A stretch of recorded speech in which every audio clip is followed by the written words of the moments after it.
Hi, I'm Wade Wingler with the InData Project at Easter Seals Crossroads in Indiana.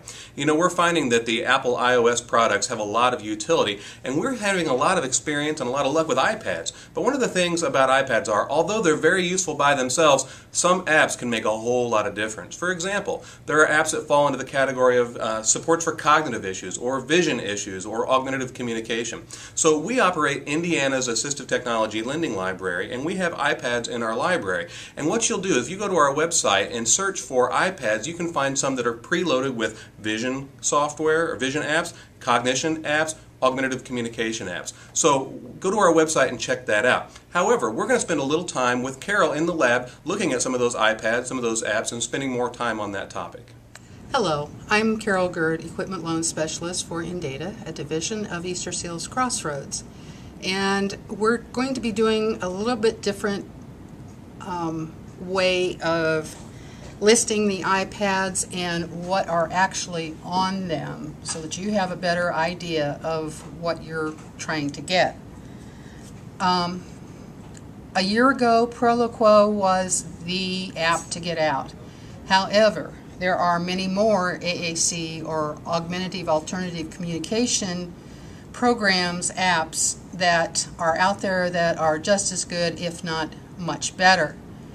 I'm continually upgrading, updating, and purchasing new apps as they come out, and some of our therapists actually request them. This happens to be what we're going to call a speech iPad. On the first page, it may have some of the things that you normally see on an iPad. And then down at the bottom, you're going to see the prominent or larger AAC programs. In this case, Core Words, Sonaflex Lite, and soon, hopefully, Sonaflex, Touch Chat, Proloquo, and Verbally.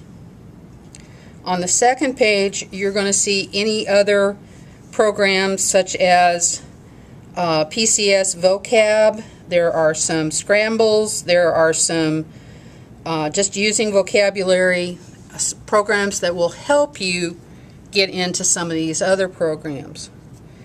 On the third page, you're going to see some programs that may be useful but are not going to be listed anywhere.